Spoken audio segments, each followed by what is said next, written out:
Hello,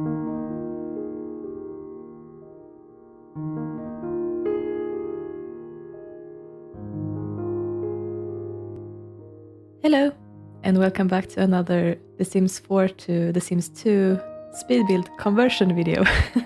Quite a mouthful. This time I decided to remake Plantsimgirl's tiny seaside cabin in autumn.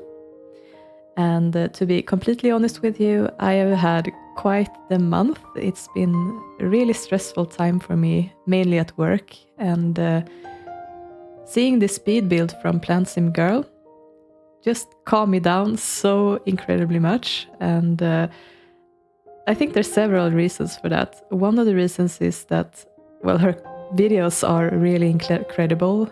She's creating them with such a calming aura when she makes them that you can't help but relax. From the music she uses to the scenery and everything, it's really, really cool. But also because I think that this sparked a lot of memories for me personally, because these kinds of little cabins that this was in the style of is something that you see all over the place in Sweden where I live. And I think that it sparked a lot of childhood memories and things that I have recalled from the past that just came back and helped to settle things in my mind, I guess. And it was pretty therapeutical to watch this video and draw some inspiration from it.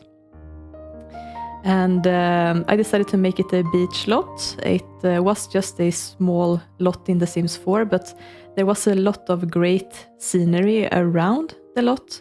So I decided to incorporate that by sort of making my own custom thing around the house itself, but on the same lot. And beach lots in general is something that I haven't really played a lot with in the past, and something that I wanted to learn more about. So I thought that it was a great opportunity to try that out as well. And well, the first thing I did was, of course, to map out the house with the foundation. And as you might know, the foundations in the different games work in different ways. And one of the things that you can do in The Sims 4 that you can't really do in The Sims 2 is to have those sort of, how do I describe it? It's like a balcony or a veranda type thing with nice white columns underneath. And we don't really have that same style in The Sims 2. So what I did was that I took a 180 degree angle OMSP and shifted columns below ground to create those foundation pieces that you see right now below the verandas. And I think that that actually worked pretty well. It did create another feeling to what it was originally. And step 2 in this was also to make sure that I got the right coloring on the house itself, because I think that one of the most distinguishing parts of this build was the bright orange color that it was, because that color is so unusual, at least where I'm from. You would normally see these little cabins in a red color or a yellow color, or I guess white sometimes as well.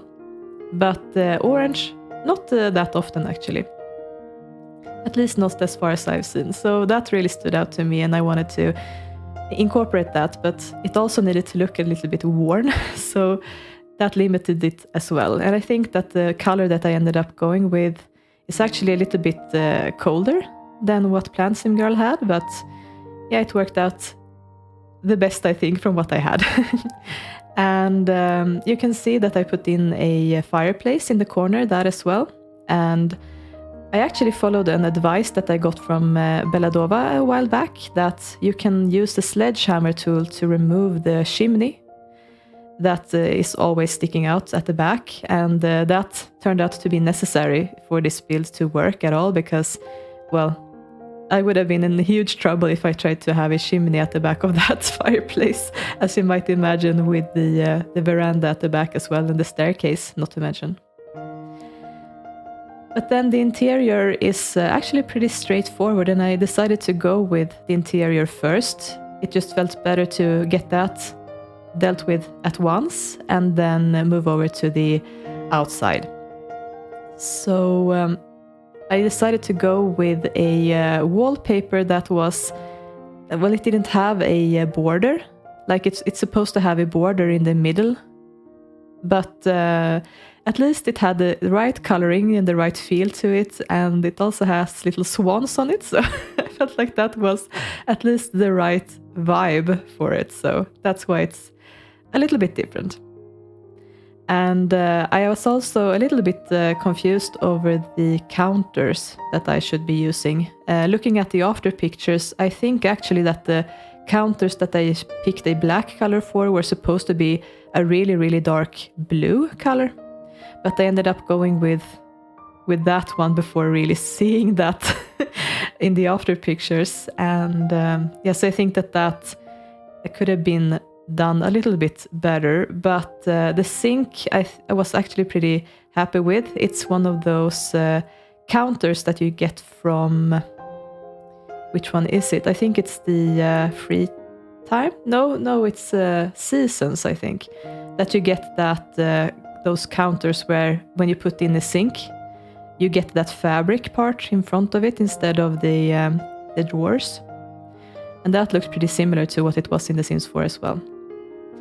And there was also some shelving along this wall, and I think I have mentioned that in the previous conversion builds as well, but that's something that I really appreciate with The Sims 4 builders, that they put in so much effort into cluttering up the builds and putting in these little details in corners and such with well, jars and books and those kinds of clutter items. It really brings a lot of life into the build, and I think that is something that I should really try to learn from in my The Sims 2 builds as well, because it really helps a lot with immersion. I think that you can actually see what items the sim is going to use when they are cooking dinner, for example.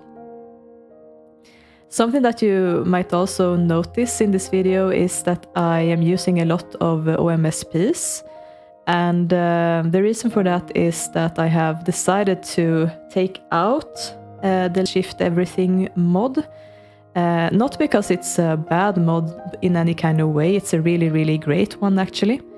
But the reason why I decided to do it is that I have noticed that, and it's really my own making, but since I have so many different pieces of custom content, many of those items were created even long before this mod existed, and I think that some CC creators have not been all that careful when creating the furniture, because not all of the items appear to be like at ground level. And of course, if you don't have the Shift Everything mod, it won't be noticeable at all, because things will just snap to the floor naturally. But what I have noticed is that sometimes, and if you have seen my 100 baby challenge, you might have seen signs of this as well, but some objects are actually shifted slightly below ground or slightly above ground. For example, that changing table that I used in that video is shifted slightly below ground, and since I use such a harsh lighting mod, it's really unforgiving, because using the changing table as an example, when I change the baby's diapers, they go completely black in shadow, because technically the changing table is below ground, so it takes on the lighting of the that floor basically. So yeah, that's what I decided to, even though it's a great mod, because I use so much custom content, that's why I decided to remove it. But I don't mind the OMSPs really. It also allows me to make sure that everything is very level with what I'm placing the clutter on basically. So right, while I've been rambling about that, I moved on from the kitchen into the bedroom part, and I really enjoy this kind of nook inside of an open space like this. I think it's really cozy, And the fact that there's also a fireplace at the foot end of the bed also bring in a certain something, I think. And of course there were some nice pillows and stuff on the bed, and I actually had a little bit of trouble to find the perfect chair, but I ended up going with that, well, what do I call it? It's like a basket weave chair, I think it's called. Something that confused me a bit was that there was a vase of flowers on the chair. It looks nice, but I don't think I would have put it there if I would have built it been my own vision, that is.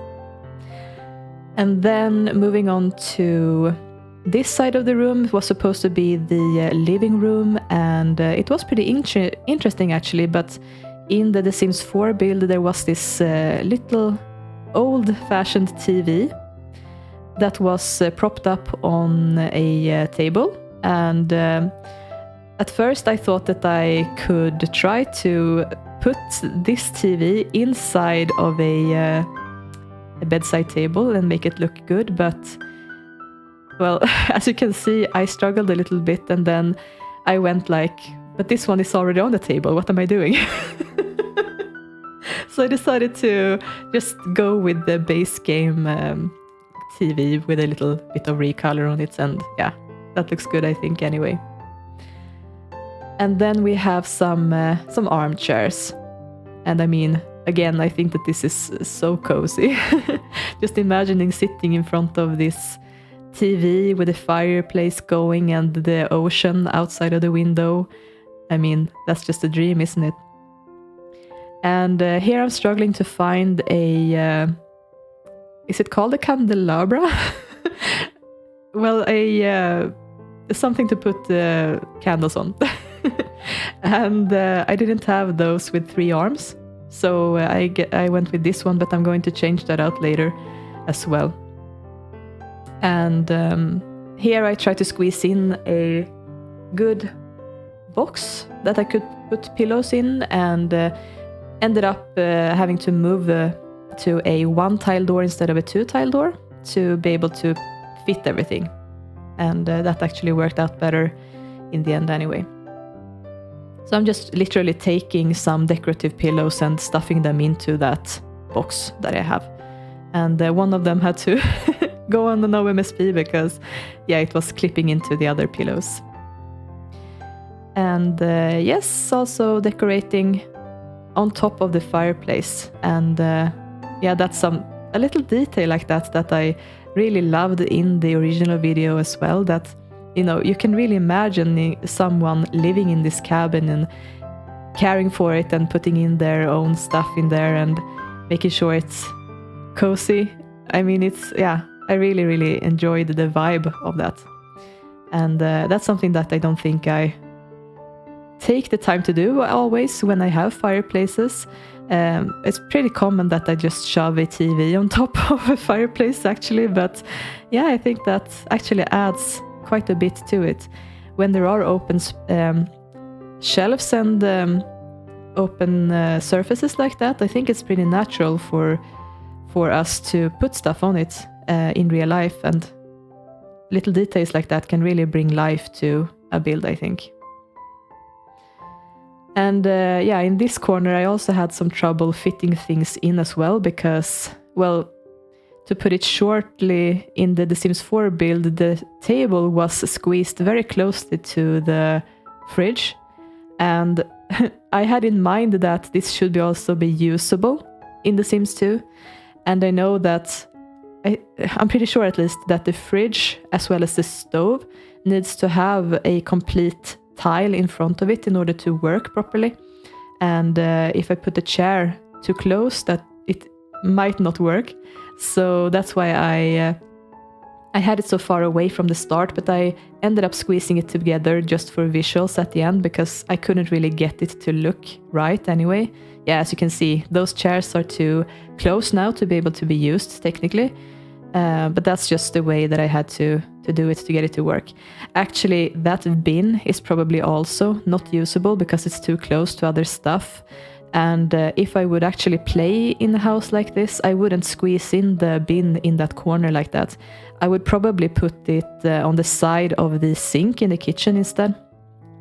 And that would actually give enough space to have both the table functioning properly and to use the bin as well, I think. So that's what I would do. And yeah, this corner is actually also something that I really, really loved, and something that I have tried to implement a lot in my own builds. And that is sort of a natural entrance way where you put away your clothes and where you can store your scarves and gloves and things.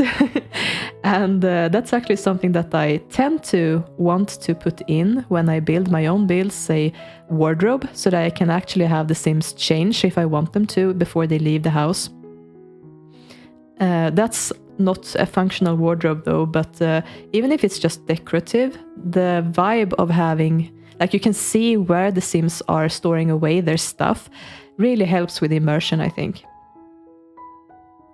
Now, moving over to the bathroom though, this turned out to end up being not usable, because when I play tested this afterwards, then I noticed that the Sim couldn't walk into the bathroom, and the reason for that was that the bathtub, in combination with a shelving unit I will put in soon, actually was in the way. So the Sim couldn't properly walk into the room, unfortunately. And also, I'm not entirely sure that the bathtub can be entered when that side table is so close to it, because they have to be able to access the tap in order to make the water run, and if they can't do that animation, then they can't enter the tub, that is. Yeah, here's the cabinet that you will see. So I think that maybe I could have shifted that a little bit closer to the toilet, possibly, and maybe shifted the toilet a little bit closer to the wall and have it be usable. It's also possible that I could have put the cabinet onto a walk-around block to make it work as well. But yeah, that's just the kind of testing you will have to do when you squeeze things in like this. Generally, you can make it work, actually. And yeah, it's just a question about playtesting it and trying different stuff out. And obviously, since I couldn't have a real chimney with the fireplace in the position that it's in, I put in a fake chimney onto the roof, and it's actually in the same position as it was in The Sims 4. And then I went ahead and started with the outside, and I started with this sort of not balconies, but the verandas, I think I called it. And they had these interesting planter boxes on them, and they were sitting up on a grid. It looked like one entire object in The Sims 4, but I had to get a bit creative here. So I found these sort of Japanese style wall decorations, not sure what to call them, and I put on empty planter boxes onto those. And at first I only put them on as is on the different levels, but then I ended up actually putting some of them onto OMSPs so that I could shift them into the exact position where I wanted them. And then I also put some bespoke planter boxes onto the side here with the yellow pretty flowers. It looks really nice, I think. This really ties it all together as well with all the flowers, I think. It's something that I don't usually remember to put in my own builds, but it really adds something to have flowers outside of the windows, at least in some places.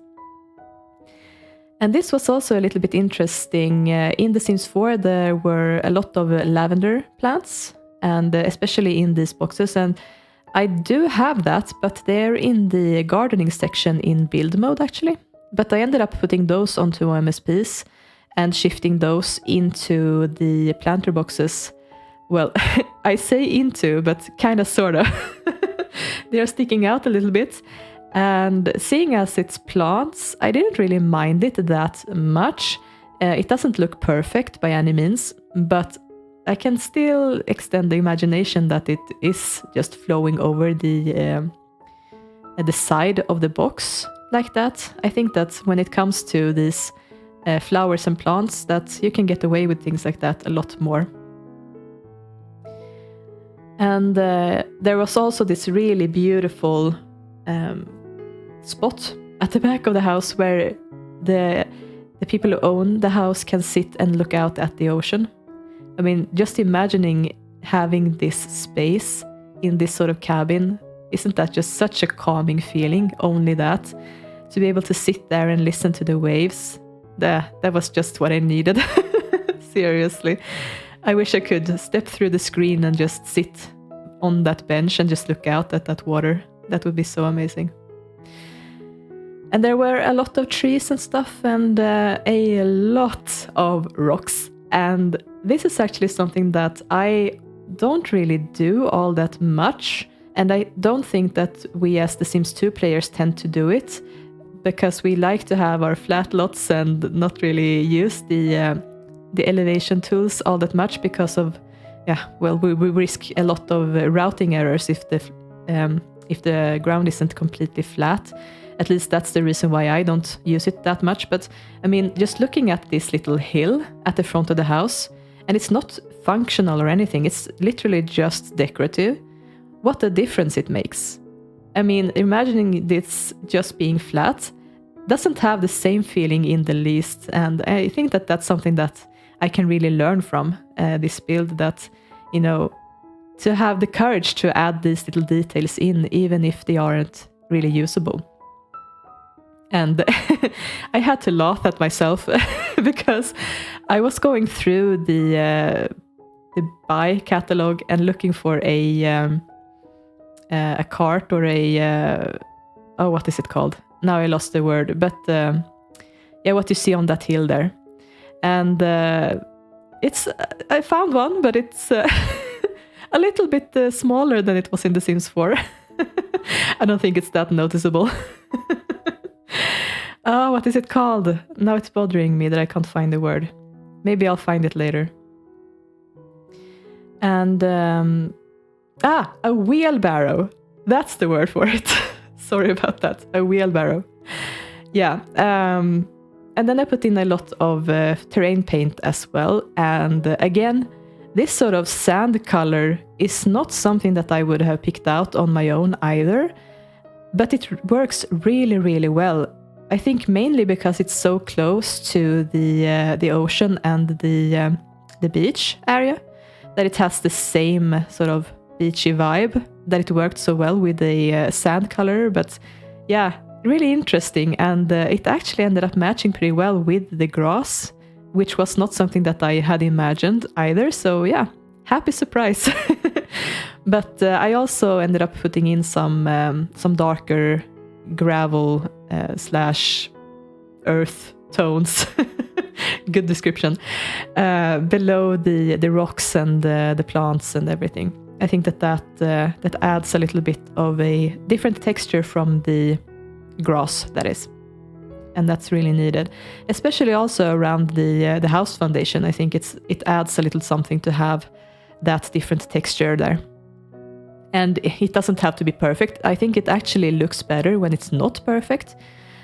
So I really was going wild with it, not looking too closely. I think that's how you have to do it when you work with terrain paint, because if it looks too clean, it starts to look unnatural instead. So yeah, that's the tricky part of it. And here I was looking for a garden tap, and I knew that I had one, and I finally found it.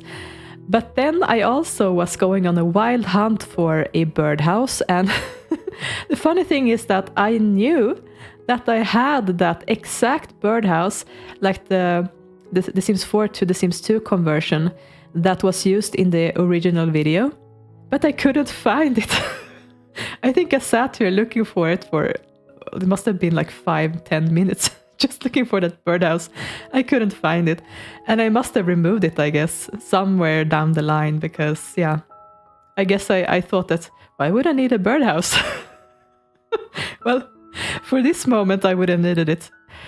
Oh well, I found one actually from the base game. Maybe not base game, but one of the expansions. Not sure which one, but yeah, it looked okay. Not the same kind of detail that it was in The Sims 4, of course, but yeah, it's still a birdhouse. And I put in a little bit of decoration around the beach area, and I decided not to be too detailed with it. If I would have played with this house, I would have put in more time and effort into actually decorating the beach area, I think, because that would have been a big part of what the Sims would probably do when they were at home on this lot, be down at the beach. But it wasn't a part of the speed build, so I didn't really do anything with it this time. But I did put in those rocks along the edge, and I actually do think it added a little something to it. It made a different kind of texture, at least. And this is the finished cabin, the way that it ended up turning out. And I think that actually the build in The Sims 4 has more of a kind of Nordics vibe than I managed to give it. When I look at The Sims 4 build, I feel a stronger connection to my childhood than I do when I look at my own build. But I still think that it turned out a really cute little home, and I'm really pleased with it. And I think that this is a great way to use a beach lot in a different way than an actual just Tweaky Island beach, you know? You could use these kinds of Nordic kind of houses, or I don't know, other kinds of houses as well, but using the beaches as well. I think that that's something that I don't really do a lot, and I really should try to do more, because yeah, it gives so much coziness to it. But yeah, so this is the video, and I hope you enjoyed it. Thank you so much for watching, and have a nice day. Bye!